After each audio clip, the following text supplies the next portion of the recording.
Шерхан Ботамен ажырасу себебін айтты. Шерханды тастап кеткен Бота жайлы тағы да ақпарат шықты. Осы жолы Шерхан Бота жайлы әңгіменің ұшын шығарды.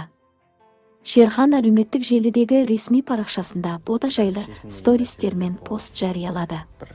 Мұндайды ешкім күтпеді. Шерхан, санада мың сұрақ.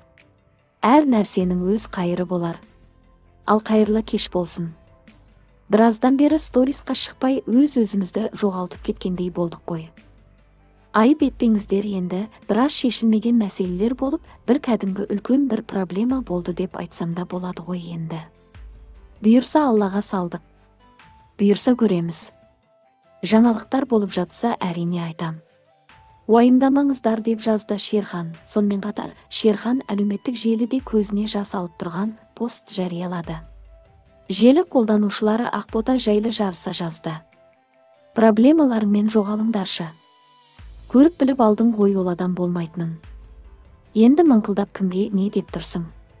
Шерхан, ойлан, осы жерден қоя сал, сен бақытты боласың. Өтірік айтпаш еркек басыңмен.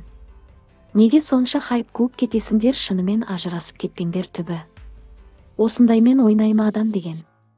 Стрим түбіне жетті ма, неге ойнадың соны? Ол қатын болмайды ғой, үйренесің енді, жалынып, деп жарыса жазды желі қолданушылар мен көрермендер. Еске салайық, Шерхан мен Ақботаның ажырасуы жайлы алғаш рет Ақтөре ресми жариялаған болатын. Ақтөре, енді айтып жатсыздар ғой. Көреміз ғой дайректі. Мұняқты бүйтіңдер, аняқты сөйтіңдер деген сияқты. Негізі семейный ортаға біз араласа алмаймыз. Өйткені өз отбасы болғаннан кейін өздері шешкені дұрыс. Ал егер жұп-жұп болып кәдімгідей қыз бен жігіт болып жүрсе шешуге болады. Что солай? Деді Ақтөре. Бота қызымыз орамалын шешіп, үйінде күнделікті видео жариялап жүр. Көрермендер Шерхан туралы сұрап жатыр. Бірақ қызымыз Ақбота бұрынғы күйеуі Шерхан туралы айтқысы келмеді. Шерхан Ақботадан кешірім сұрап, қосылса бір отбасы сақталар еді.